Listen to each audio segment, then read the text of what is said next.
Vladimir Poutine a personnellement agi pour que Steven Witkoff soit l'émissaire principal de Donald Trump lors des négociations sur la guerre en Ukraine et l'a aussi rencontré secrètement en privé. Et cela même avant que l'ami de Trump ne devienne responsable des négociations sur l'Ukraine. Le Wall Street Journal rapporte ces informations choquantes dans son article, où sont présentés des faits montrant comment le Kremlin a influencé Steven Witkoff et l'a poussé à prendre certaines décisions. Mais en fait, ce n'est que le début. Ensuite, il y a eu encore plus d'informations choquantes. Il s'est avéré que même avant le premier voyage de Witkoff à Moscou, le Kremlin avait posé des conditions pour sa rencontre avec Poutine. Poutine a donné l'ordre à son envoyé Kirill Dmitriev de transmettre, via l'Arabie Saoudite, que Donald Trump devait envoyer à Moscou précisément Steven Witkoff et personne d'autre.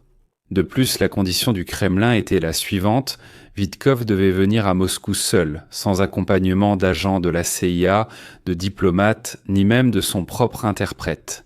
Et depuis lors, Steven Witkoff a commencé à servir ouvertement les intérêts du Kremlin. Qu'a donc entendu Witkoff lors de sa rencontre en tête-à-tête avec Poutine à Moscou? Analysons cela ensemble dans cet épisode. Je m'appelle Alexei Pitchi. Examinons ce sujet en détail ensemble. Mais avant de commencer cet épisode, je vous demande de vous abonner à cette chaîne, de mettre un like, d'écrire un commentaire détaillé sous cet épisode, et les amis, abonnez-vous aussi à ma chaîne Telegram Pitchi News. Le lien se trouve dans la description de cette vidéo. Là-bas, nous publions des actualités en temps réel dès qu'elles arrivent. Alors, le président de la Fédération de Russie, Vladimir Poutine, avant la nomination de Steven Witkoff comme représentant spécial du président des États-Unis pour l'Ukraine, a réussi à organiser une rencontre en tête-à-tête avec Witkoff. Et il l'a également incité à diriger la délégation pour les négociations avec la Russie. C'est ce qu'écrit le journal américain Wall Street Journal, dans un article sur l'influence de la Russie sur le négociateur des États-Unis. Selon le journal, les services de renseignement russes ont constitué un dossier sur les fonctionnaires de l'entourage de Donald Trump, après que le républicain a remporté l'élection présidentielle américaine de 2024. Le Kremlin cherchait au sein de l'administration Trump une personne qui lui serait favorable et qui faciliterait le lobbying des exigences de la Fédération de Russie envers l'Ukraine. C'est pourquoi Moscou était catégoriquement opposé à Kit Kellogg, qui avait initialement été nommé représentant spécial de Trump pour l'Ukraine. Les services de renseignement russes ont signalé que sa fille dirigeait une association caritative en Ukraine, ce que le Kremlin voyait comme un obstacle. Nous nous souvenons tous qu'au printemps dernier, Poutine a exigé que Trump écarte le général Kellogg des négociations, affirmant qu'il ne partirait pas tant qu'il serait là, et Trump a alors obéi au Kremlin. Steven Witkoff, comme l'écrit le Wall Street Journal, a plu au Kremlin parce qu'il a plus d'expérience dans les affaires que dans la politique. Et il ne coordonne pas toujours ses actions et ses déplacements avec les services spéciaux américains, comme l'exige normalement le règlement. Ils disent que ce n'est qu'un homme d'affaires et qu'il est moins engagé, donc il sera plus facile à manipuler. D'autant plus que Kirill Dmitriev a trouvé un terrain d'entente avec lui précisément sur le sujet du commerce, et depuis, Witkoff fait la promotion du rétablissement des relations commerciales avec la Russie et parle de soi-disant projets communs mythiques de plusieurs milliards de dollars. Comme l'indique le Wall Street Journal, un contact pouvait être établi via une personne du secteur financier. L'assistant de Poutine, Kirill Dmitriev, à la tête du fonds russe d'investissement direct. Malheureusement, cela a fonctionné. Je vais citer le Wall Street Journal. Quelques jours après sa nomination comme représentant spécial de Trump pour le Moyen-Orient, Steven Witkoff a reçu un message intrigant de la Fédération de Russie. Le prince héritier d'Arabie Saoudite, Mohammed Ben Salman, a transmis à l'Américain le message de Dmitriev. L'assistant de Poutine avait établi des contacts avec lui avant l'invasion totale de l'Ukraine, car après l'annexion de la Crimée, la Russie a commencé à financer le Moyen-Orient. Dans le message à Witkoff, il était proposé.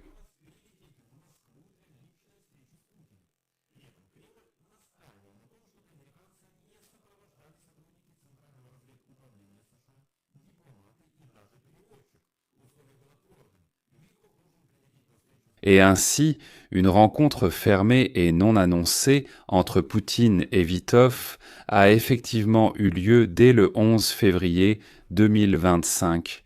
Et ici, je tiens tout de suite à préciser que, officiellement, publiquement, Pendant longtemps, on a cru que la première rencontre en personne de l'envoyé spécial du président américain, Steven Vitov, avec le président russe Vladimir Poutine à Moscou, avait eu lieu le 11 avril 2025.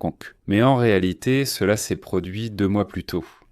Le contenu du premier entretien est inconnu, mais à la suite de celui-ci, un Américain de 63 ans, Mark Fogin, condamné en Russie pour trafic de drogue, a été libéré de prison russe.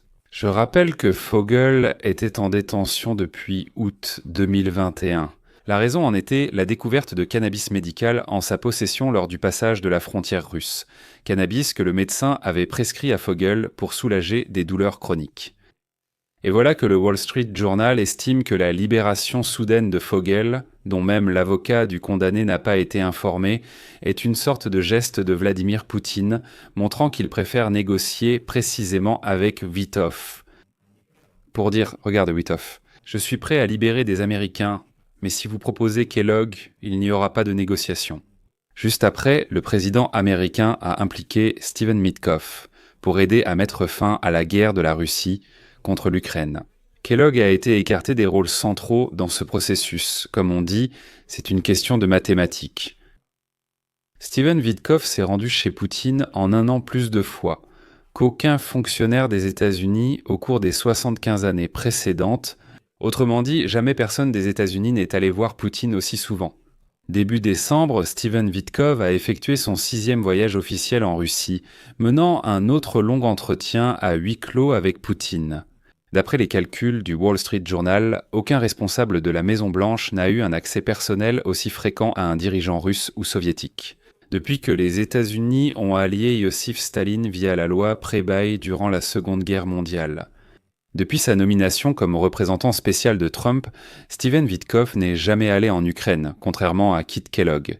Et tout cela est en partie le résultat des manœuvres de Vladimir Poutine, visant à écarter les diplomates américains des discussions sur les relations entre les États-Unis et la Fédération de Russie, et à s'assurer du soutien des milliardaires américains. La stratégie du Kremlin ici est très simple. Ils espèrent acheter les hommes d'affaires cupides de l'équipe de Trump avec des promesses de super affaires de centaines, voire de milliers de milliards de dollars. Dans le même temps, Donald Trump ne cache pas son scepticisme à l'égard des règlements et des institutions politiques traditionnelles. Cette approche du Kremlin ne suscite pas de rejet, bien que certains conseillers du président américain s'y opposent. Bon, écoutez, il y a des diplomates pour les négociations, des gens qui ont consacré leur vie à cela, qui ont étudié, reçu une formation, et là vous envoyez simplement un homme d'affaires. C'est pas très logique. Mais ce n'est pas tout. Selon le journal, Poutine a étudié les profils psychologiques des responsables de l'entourage de Trump, du représentant de Trump aux États-Unis pour l'Ukraine, Kita Kellogg. Dans les rapports des services spéciaux russes préparés pour Poutine, il était souligné que la fille de Kellogg menait des activités caritatives en Ukraine. C'était un signal inquiétant et cela indiquait qu'il pouvait être hostile aux exigences de la Russie lors des prochaines négociations de paix. Selon ces informations, Kellogg a aussi ignoré la déclaration supposée de Tucker Carlson, affirmant que Moscou était prête à négocier. Au final, comme nous le savons, Kit Kellogg quitte son poste. Et Steven Vitkoff et Kirill Dmitriev élaborent un nouvel ordre économique et politique pour toute l'Europe. Imaginez Poutine et un représentant de Trump concevant un ordre économique et politique pour l'Europe. Et cela a été un choc pour beaucoup. Ce que nous avons vu dans la stratégie de sécurité nationale de Donald Trump, où il dit clairement qu'il est temps pour les Américains de venir en Europe et d'y mettre de l'ordre.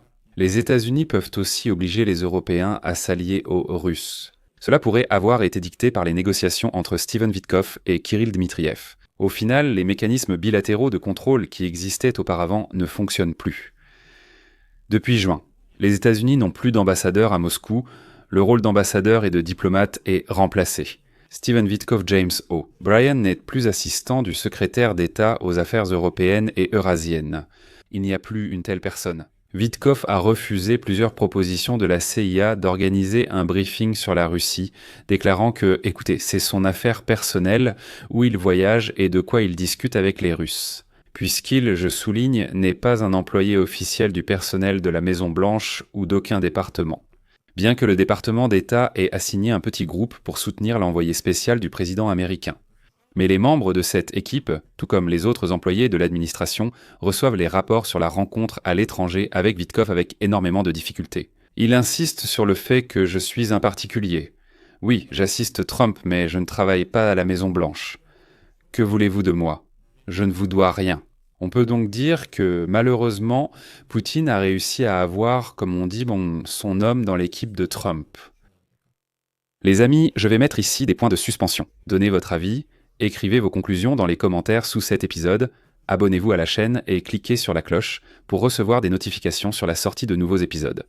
Les amis, si cet épisode vous a intéressé ou été utile, vous pouvez remercier notre travail par un don ou un abonnement payant via les liens et coordonnées indiqués. Dans la description de cette vidéo, il est écrit « Soutenir la chaîne Alexei Peschiy ». Choisissez le format de soutien qui vous convient le mieux. Je vous serai reconnaissant pour tous vos dons. C'est tout pour aujourd'hui, prenez soin de vous. À bientôt à tous.